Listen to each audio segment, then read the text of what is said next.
Hello and welcome to the Wisden Cricket World Cup Daily Podcast. This episode is brought to you by Scene, who we've partnered with to deliver all of our England daily podcasts and videos for the rest of the 2023 World Cup. Starting next week on Wisden.com, Scene will be powering our new interactive videos, allowing you to easily skip to certain segments and find relevant articles, offers and opportunities by simply clicking directly within the video. England are on the verge of crashing out of the 2023 World Cup after being absolutely walloped by Chris Ilwer's Sri Lanka at the Chinnaswamy. I'm Yas Rana, and with me today is birthday boy Phil Walker. Hey. And just finishing marking out his long run, Mark Butcher. Reverse Lap asks, has the white ball revolution revolved too much? Well, they're not out of it just yet. 4% chance. I think that is still a bit generous. I don't know what I'm sadder about, actually.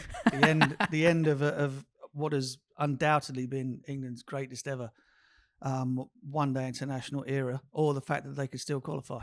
Because I'm not sure I could take watching too much more of that. It was possibly the worst defence of a title since Rocky Balboa came up with the head-first defence against Apollo Creed in the Rocky movies. He bounced back. Horrendous. Yeah, well, at least he swung a few punches back. But it still could happen. We know that. He bounced back. India on Sunday. But That's your Dolph Lundgren, definitely. But England's tapestry of farcical World Cup exits is as rich as anyone else's. But this might be the most spectacular. Can you make sense of that batting performance? It was horrendous. Look, got off to the sort of flyer that you'd come to expect, and kind of settled down into the armchair and watched the first 4 or 5 overs and thought, okay, here we go. Batting first, good call. Johnny and Milan sort of stroking it to all parts, and it looked as though, okay, we're back in the old routine again. And then a change of pace really. Angelo Matthews and spin coming into the attack, and suddenly England are completely and utterly all over the place. One of the things that And I flagged this a long time ago. The argument around sort of like the 100 and the 50 over competition being moved into a very much a sort of an afterthought, a second tier tournament, was always going to throw up the issue around players in the future, in particular, who've hardly played any 50 over cricket, knowing the difference or understanding the importance of a 1 or a 2 in 50 over cricket. T20 cricket, 100 ball cricket. Basically, the opposition give you singles. There are gaps all over the place. You hit the ball as hard as you can through those gaps, looking for boundaries. As soon as you find yourself in a situation where the opposition is on top on a 50 over game, 50 overs is a game which you can get bowled out in, as we've amply proved. Suddenly the single, being able to score in a low risk fashion, becomes incredibly important. See Virat Kohli, for example. See the way that he was able to turn a 2 runs for 3 wicket deficit into an easy stroll when India beat Australia. They did that by making 4 or 5 runs and over, no risk whatsoever, and the opposition had no chance of being able to get in there. Look at the way that South Africa have played in the tournament so far. Yes, all the headlines are grabbed by the people like Klaassen and Janssen at the back end of the innings, but it's been built around, you hit the bad balls for 4 and you nudge and you score off the other stuff in a low risk fashion. That's 50 over cricket, unless you're playing on the flattest of roads. And so therefore, this group of players who should know better, because they've played a lot of 50 over cricket, have been able to get back into that rhythm.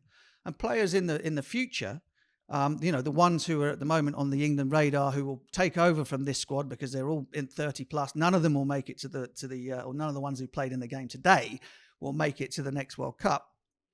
Those players will have no opportunity to work their game in a way that involves still scoring runs, in a fashion whereby your wicket is not at risk, i.e. trying to slog the ball out of the park. And what happened to England today was the field came in tight. Sri Lanka fielded brilliantly. You've got 5 men at least inside the circle. And we weren't skillful enough to be able to hit the ball beyond them, run the ball around them in order to give ourselves an opportunity to keep the scoreboard ticking over. It went from 10s to nothing. And there is the skill of 50 over cricket. 50 over batting revolves around that. And then, of course, you have your explosions at the end. And unfortunately, England have not been able to do that. I mean, today was so bad. It really was. And they know it. There's nobody watching that will be able to come up with any excuse for players of that sort of quality and experience to play in the way that they did. But it was so bad. Phil, this is a team full of guys who've won 2 World Cups, loads of experience. As Mark says, every single player's in their 30s. They've not just got loads of experience, they've got loads of experience of playing cricket in India.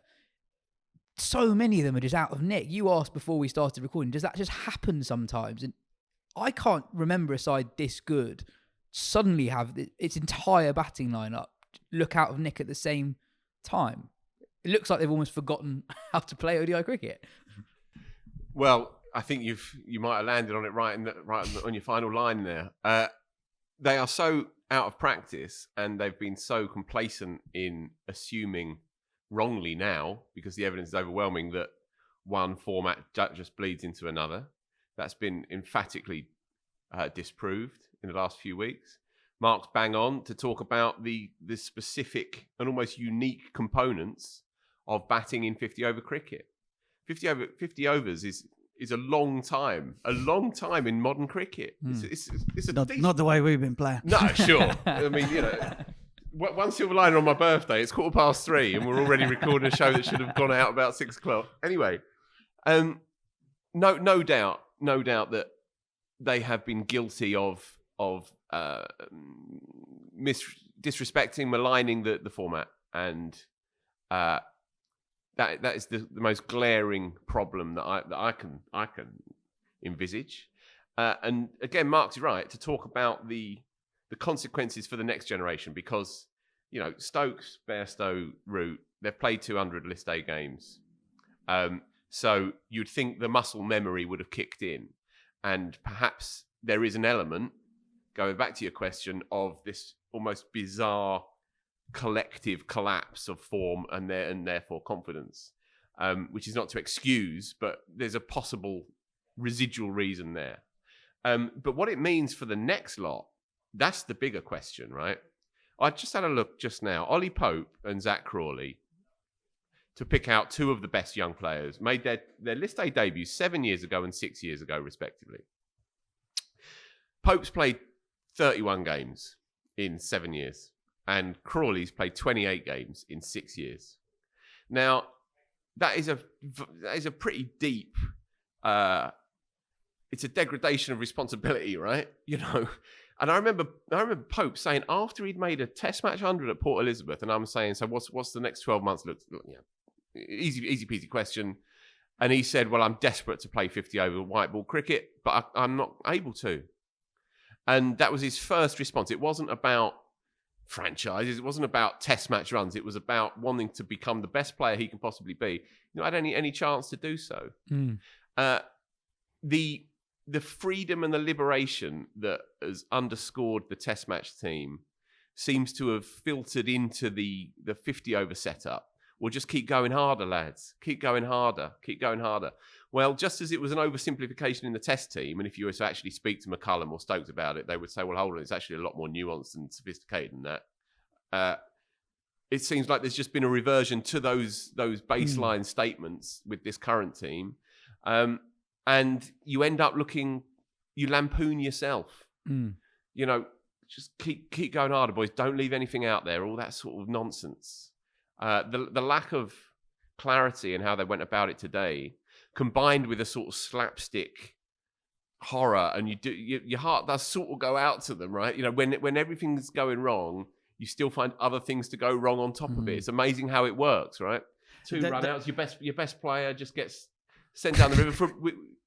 Joe has batted with Johnny Bairstow since they were 6 years old. Do you know what I mean? And still it happens. There's something about Yorkshire and the white line, isn't there? Oh, yeah. Do they not tell them? Do they not paint them up there? Is it too costly or something? Yeah, and the Adil Rashid dismissal is, as Atherton said on the TV, bang on, symptomatic of a malaise that's run through the whole team.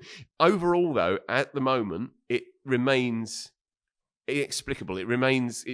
Books will need to be written about this. Studies will need to be done. Because nobody, one or two people beforehand said, all right, an oldish team, one or two injuries, Stokes struggling with his knee, Bairstow, etc. Perhaps certain medium pacers, it was a slightly kind of stage squad selection. Brooke wasn't in it. So there was some murmurs, but no one said... No one said anywhere near this, did they? No. And I think in this room, talking about your top fours, England were in it. Everyone, not a single person thought they wouldn't make the semi-finals. Winning it would have been, I think I made a huge statement that it would be as big as, us winning, I can't remember what it was. As big as winning something big, to win a World Cup in India. You said it would be the biggest achievement of this white ball era. Yeah, of this white ball era. Yeah, absolutely. And I stand by that. And what's happened since has kind of made it seem like a pretty I wasn't really sticking my neck out.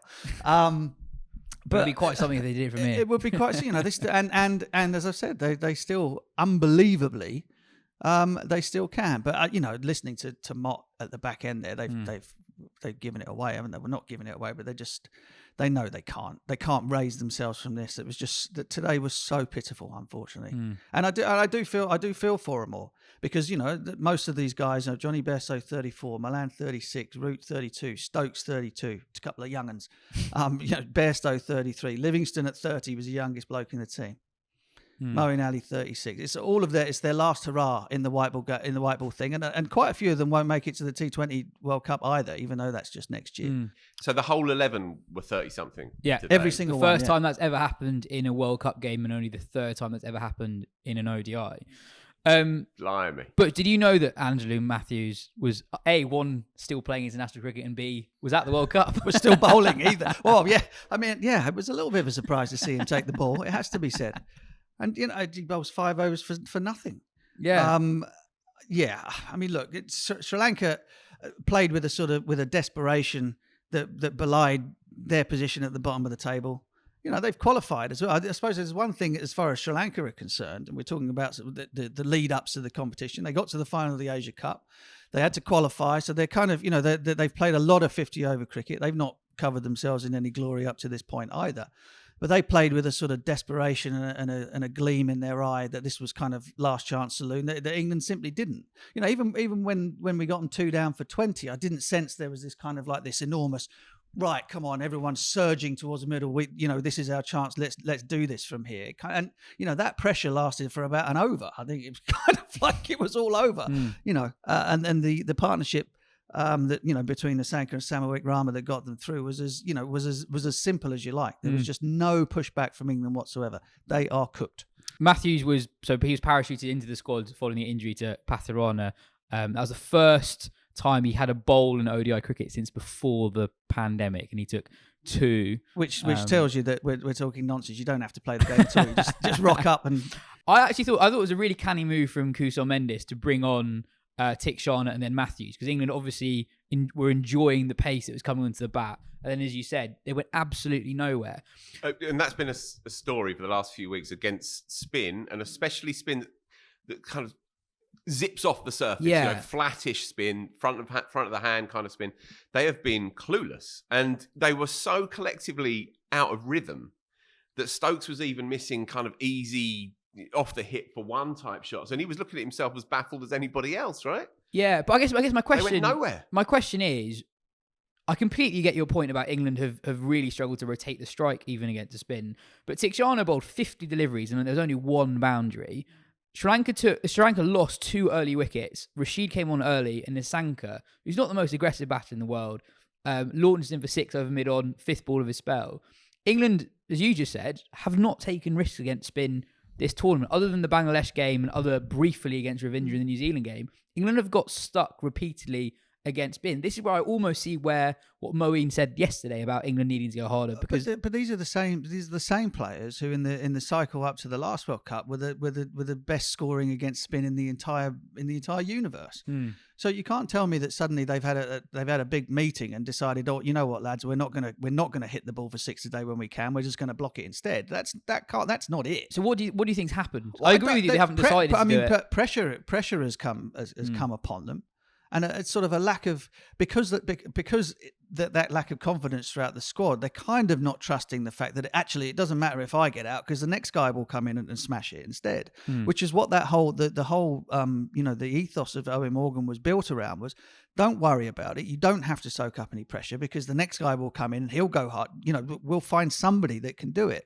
They've realised that none of them are in any nick. So all of a sudden you start not wanting to hand it over to the next guy. And then that's when the skill to be able to rotate the strike comes around. So you don't invite right pressure upon yourself or the people coming in behind you.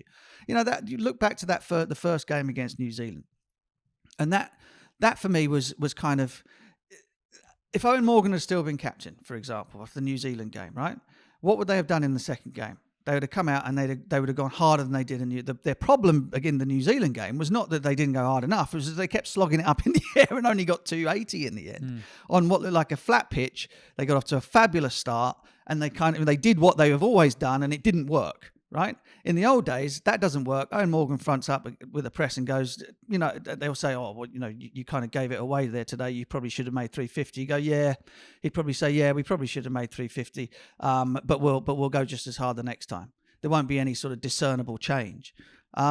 Whether or not there has been a chat in the dressing room that has made them decide that they're not going to do that, nobody will know, and they won't tell us.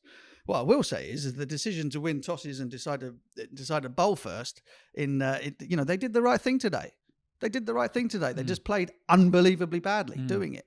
But you know, those things, deciding to put chasers upon yourselves when they're not a very good chasing side, has perhaps destroyed confidence in the batting lineup that then translated itself into today. We've talked a little bit about how Buttler has been transmitting a message of wanting to play this brand of attacking cricket, but his actions don't necessarily radiate that. And today they dropped their most attacking batter this tournament so far, just after they've talked about wanting to play this brand of cricket. Were you surprised that Brook didn't play?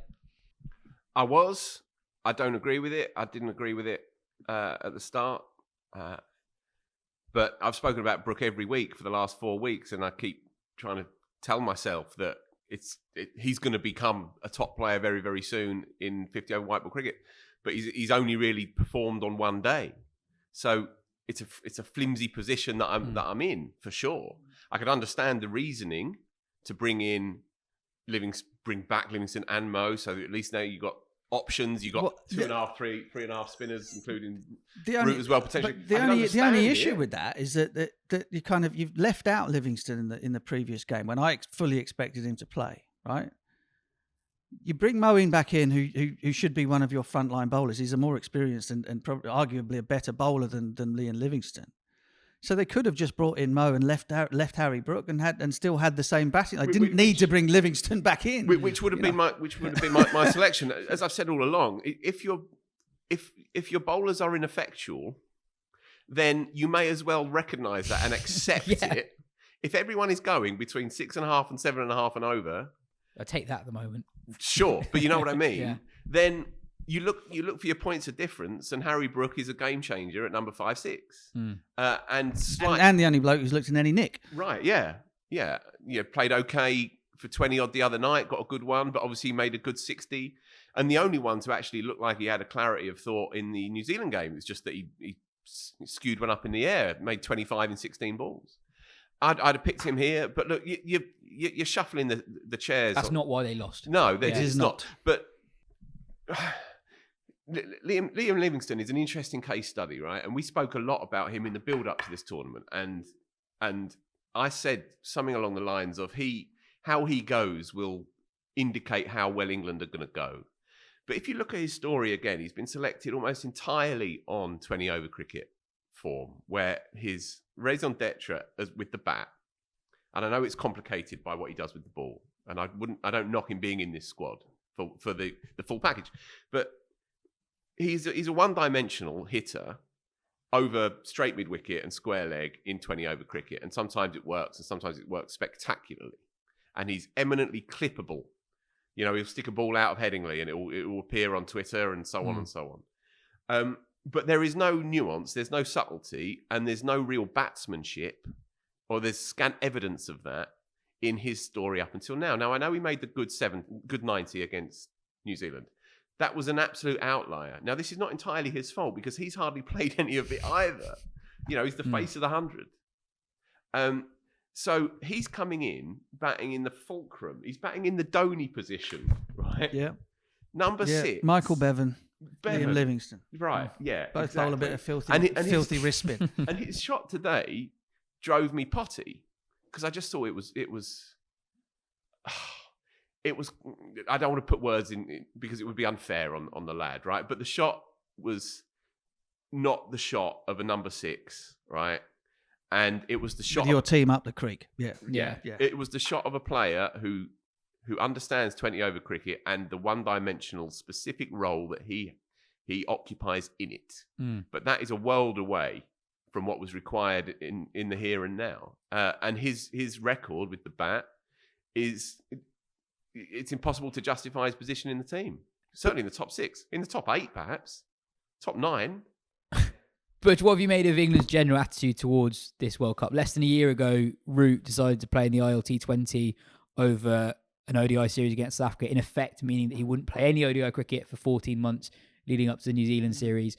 Moeen Ali and others complained about an ODI series against Australia just after the T20 World Cup, which sort of made sense, but a lot of them then jetted straight off to the Abu Dhabi T10 straight after that. What do you make of that from players who are very successful? Well, that success is perhaps part of the issue. So is the fact that nearly all of these guys are as long in the tooth as they are. It's a little bit like the in the days before remote controls, the old man sat on the couch watching something on TV that he has no interest in watching because he couldn't be bothered to get up and find the remote. It's that type of thing. No, the bilateral series they're too boring. They're too far away. They're too close to other formats. Whatever the rest of it might be, so the players can take some flack for the way that they've treated the format. Also, just the lack of any sort of meaningful 50-over cricket in the part of the summer where you'd kind of think it was important for everybody, not just the England players. And of course, even if we look at the way that the schedule works, most of those guys wouldn't have played any domestic stuff anyhow. They wouldn't have.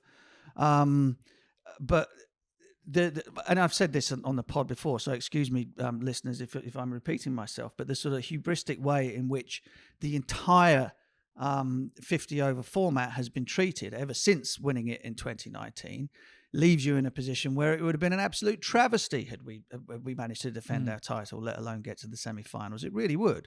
And those of us who have been around this sport and played this sport for long enough know that you kind of you treat cricket with sort of disrespect and disdain at your own peril, because it will come back and bite you on the backside. 1,000,000%. I thought there was a sadness today, Phil, in that this is becoming such a feeble end to one of the most watchable English cricket teams ever. They have been one, so successful, and two, just so fun to watch for a decade. And a lot of these guys won't play ODI cricket again after this tournament, and this is such a almost inappropriate ending for what they have done.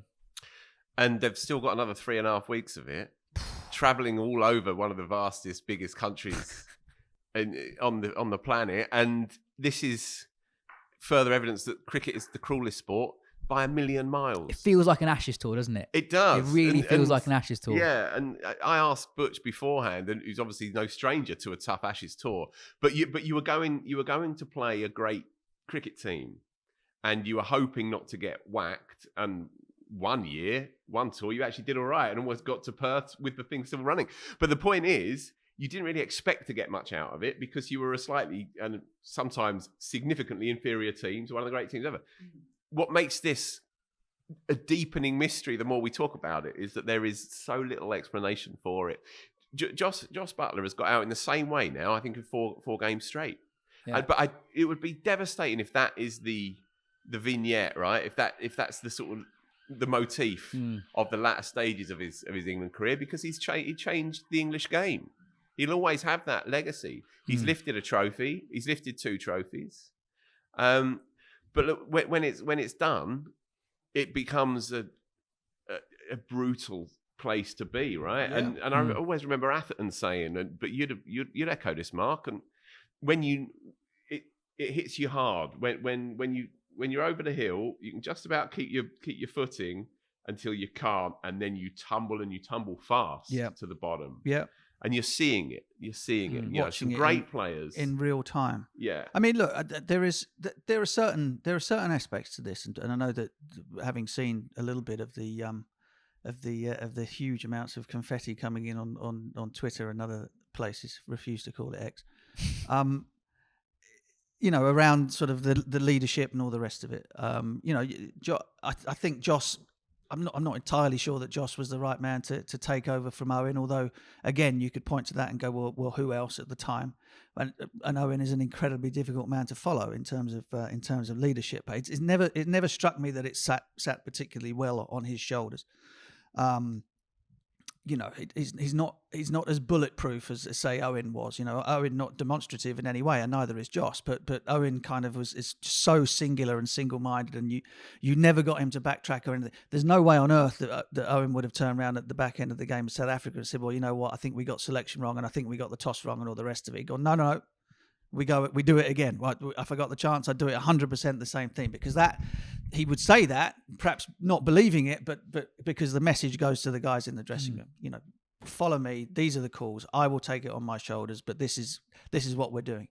And so, for me, Jos has been unable perhaps to sort of raise whatever 11s he's been given. And let's face it, there've been a myriad of players who've had a go under his tenure, to kind of have that same sort of singular vision, that same sort of Terminator style approach to the format. And I don't think that's him. It's not in his makeup. And perhaps the captaincy is something that will weigh too heavily upon him in order for him to be able to give of his very best as a batter. And we've spoken about that on many England captains, but I think that is certainly the case here. And so when you try to throw it forward and go, well, okay, well, who is Mott to blame? I have no idea. Honestly, I have no idea whether he is to blame, because he has come in halfway through a World Cup cycle with somebody else's team, with a brand new captain. Didn't get a chance to work with the last one. I think they overlapped by about a day in Amsterdam during that. Well, it was fateful for me anyway, but that fateful week in Amsterdam. And so he hasn't had the chance yet to put any sort of stamp upon an England 11, and he will get the chance to do that very, very shortly. And when we go to the West Indies in December, I'm expecting that there will be, of the team that played today, perhaps Livingston. That genuinely could be it. That could be it. Livingston, and in terms of the squad, you got Atkinson, Curran, Brooke, Cast, who's now out there, so those guys will be involved. And then it'll be the likes of Jacks, Salt, Crawley. Maybe Crawley captained against Ireland. Maybe they're looking. That would be what I would do. I think Jos. By the time this competition is over, you say thank you very much. Service has been excellent. We'll move on. And maybe if he has the appetite and he wants to be in the team as a player, then England will go, yeah, we'll take that any day. But I think the time. And you might split the captaincies as well within white ball cricket. And keep him as the T20 captain? Yeah, possibly. Yeah. I mean, again, that would all very much depend on how he is at the end of it. I mean, you mentioned Ashes series. How many captains get seen off by those? And this might be the final straw for him as a captain, but maybe not as a player. We will see. But as far as Mott is concerned, I would be generous and be inclined to say, okay, now's your time. You show us who you are and what you want your team to be over the next 4 years, and give him the opportunity to do that. I don't think this has got anything to do with what we've seen this afternoon necessarily, but I keep going back to Joe Root's quotes from that press conference a few days ago, and the more I think about it, the more surprising they become. But he is echoing what is being said elsewhere, and dare I say it, kind of echoing what we've talked about on this show, and you get it in the media a lot. Big fan. Oh yeah, naturally. He loves the whiskey. He does love the whiskey rye. Sent me a message on New Year's Eve. There you go. But for him to say, well, we don't really know what the format's going to look like anyway, and if it's got much relevance anymore. For England's number 3 to say that in the middle of a World Cup is mildly staggering to me. Now, that is obviously percolating away in the corners. And the ICC, I think George DeBell, the cricketer, I think he ran the story probably elsewhere as well, that the ICC are going to be meeting as soon as this sort of piddling thing is done to find out what's left of the format. Matthew Hayden in our magazine mentioned it the other day, saying, well, yeah, most of it's irrelevant now anyway. Don't know what's going to happen. Mark Nicholas last week, MCC Prez, saying the same thing. Well, bilateral series, they're done and dusted. Forget about that. And that kind of tone can't fail to infiltrate the mindset of not just the players, but the whole culture of English cricket. And so we're left with this peculiar sort of mental state, right? But it's happened before, right? How do we respond to this when you're literally hearing one of the best players in the team in the world telling us, well, we're not really sure what this actually means anymore. Yeah, but England psychically, that's a peculiar thing to have to get your head around. England sort of said this though when they were previously not very good at white ball cricket. Graham Swan, when he was in the team, used to say that as well. And the only difference I think this time is that a lot of other teams I think sneakily agree, and it's only simply because the landscape looks so different now than it did when Swanee was playing and talking about it. There weren't any other options, but there are so many other options. I mean, the whole contracts discussion is basically the only reason that England are doing what they've never done before in offering up 3-year, 2-year, multiple-year deals is because they're trying to stop people from going off and earning their money doing something else. And so the spectre of T20 cricket, of franchise leagues, hangs heavy over the entire tournament. And putting England aside for a minute, geez, this tournament could do with a decent game. I mean, crikey, we've had, 25, 26, 27 games yet and not a single good one amongst them. Seen some extraordinary performances, as you would expect in a World Cup. But it's been a slog to watch. And listen, not complaining, folks. This is what we do for a living, and most people will give their right, left, and arms or whatever to do so. But my God, it's been hard work. Yeah. Well, on that note, that's it for part 1. In part 2, we'll talk about Sri Lanka and answer your questions. We were just getting going. Phil, as terrible as England were, Sri Lanka were really on it with the ball. Matthews in Rana gave nothing away. And Kamara is a guy who, they got a graphic up on screen. He is genuinely one of the quickest bowlers in the competition. He took 3 wickets. Sri Lanka were excellent, and they lost those 2 early wickets. It could have gone downhill for them, and they won at a canter. Yeah, they're a really likeable team. Been saying it for a while. I love watching Rana bowl. He's got real personality. And as you say, Kamara is a wholehearted kind of cricketer, as they all are. They're sometimes sort of disregarded sometimes, and we're probably guilty a bit of it as well. But they've beaten England, I think, 4 times in a row now in World Cups. I think that might be 5. Not since 99, I think. That England have beaten them at World Cup. Right. Yeah. Well, we definitely didn't beat them in 96. No, God no. And obviously they turned England over on their own patch 4 years ago as well. Yeah. You know, and we also have the marvelous Kusal Mendes run out as well, right? Yeah. So it might be symptomatic of England's muddle and sadness, but it's also a great bit of cheek, right? Yeah. You know, you have to admire it. Again, very, very likeable cricketer. Nissanka is a quality opening bat who's got added a lot more shots in the last 12 months or so than what we saw initially when he came in as a bit of a prodigy. And the number 4, whose name Samarawikrama. Yeah. Near enough. Made 100 last week, batted beautifully and took the piss out of England today. And any sense of a mini wobble was expunged, as Mark said earlier. You know, in a matter of minutes, really, as soon as the lad walked out to bat. They're a very easy on the eye cricket team. They just lack a little bit of that final component, really. And Angelo Matthews aside, actually a very young side, very young team. Yeah, I could not believe that. I thought he'd be maybe in the comm box or in hospitality. No, I saw the wicket go down, and I didn't realise it was him. I thought, who's this lad they've just thrown the ball to? I really want to see more 75 mile per hour dobbers bowl in ODI cricket. You might well do. We might well. You might a few more Colin de Grandhomme. He was almost the hero of the Lord's final. I think it makes Chris Silverwood, obviously ex-England coach. He knows what works against his England side. Well, there's a thing, right? So we've had Jonathan Trott last week. The guys whose time around the England team sort of ended in a fashion that neither of them would have liked. Jonathan Trott as coach of Afghanistan, and now Chris Silverwood as coach of Sri Lanka. I mean, Spoons is going to be absolutely that's going to taste good this evening for him. Is it ever? After the way things ended for him. And but he's done a really good job generally, hasn't he? Yeah. And Sri Lanka, the thing with Sri Lanka always is and always will be that they've got so many unbelievably talented players there, whether it be mystery spin, whether it be sort of strangely actioned quick bowlers. Batters have always been so graceful, so good, and kind of the only thing that really has ever held them back ever since has been kind of like the influx of finance to the bigger teams and the lack of it for them. Really, that's it. The love of the game is still as strong over there as it ever was. And they are, they're one of the teams that make the sort of the international stage a damn sight richer, and always will be as long as they're still able to compete.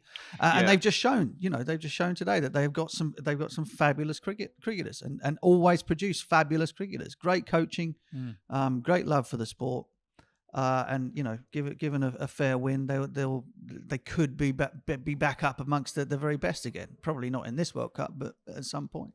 Yeah, and just as an aside, just going back to the format question, spare a thought for these young players in particular, right? They're not on the highest platform of the game. They don't have the benefit of the fluke of being born in India, for example. They don't have an enormous amount of resources behind their country's cricket.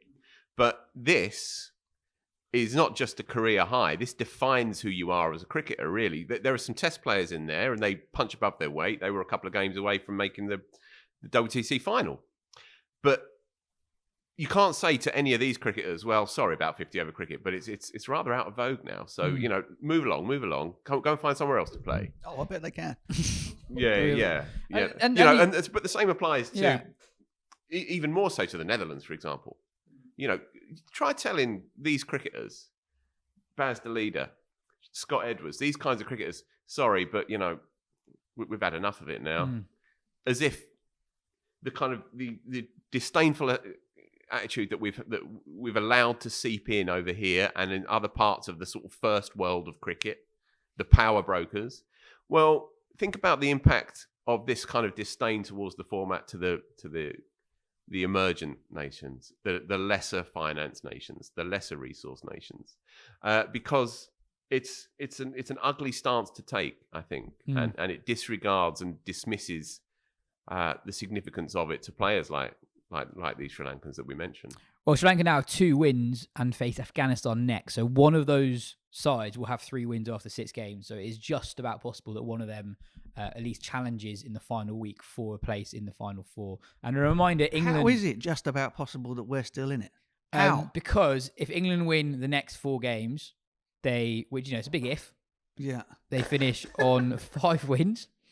And there's a massive game for the tournament on Saturday, Australia-New Zealand. If Australia win that, it is very possible that they could finish on 4 or 5 wins. Yeah. So it is still just about possible. And the way Australia have suddenly kind of roared into some sort of form, and the fact that it's New Zealand as well, because they don't tend to lose to them very often. That could very David well Warner's looking good as well. Yeah. Every time he gets run, I see your little face. People throw it on the floor when he's batting and don't run him out. I mean, it's ridiculous. But he's looking real good. He's looking real good. Is there any theory that anyone can cobble together regarding the absence of close games?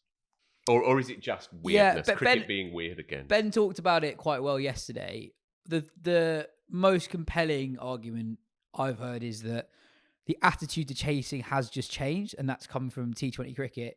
In the past, it was you hang in there, bat deep. That's kind of gone. There's been quite a few chases of 280 that have been done in 35 overs. That didn't used to happen even 4 years ago as much. So, and also there are just quite a few mismatches in this tournament. You'd like to think that everyone could beat everyone, and that sort of still just about applies. But when there are some teams who just can't score 350, and there've been quite a few times where teams batting first have scored 350. Jimbo asks, is this worse than 2015? Probably. Yeah, because the expectations were pretty low in 2015. Cool. Next, Anthony asks, are teams able to drop out of the World Cup halfway through? The answer is no. Could argue that it's happened already, but yeah, true. And much like Somerset declaring all those years ago, that's not allowed. The Brian Rose game. Good shout. Will asks, after the World Cup, we have to play a 5-match test series away in India as well. What other sports do you recommend watching in order to pretend cricket doesn't exist until we're back bullying West Indies on green tops at Trent Bridge next summer? It's going to be the Ben Duckett 5-test series. Don't worry about it. He's going to sweep Ashwin with his eyes closed. PSL will be on. Don't worry, it'll be fine. Anyway, still a good 3 weeks to go, 4 weeks to go. Cheers, Phil. Cheers, Butch. Thank you for listening to this episode of the Wisden Cricket World Cup Daily Podcast, powered by Scene. Once again, Scene are our video partners on wisden.com, helping us to deliver a more engaging and immersive viewing experience across mobile, tablet, and desktop. Head to the link in the description to find out more about them.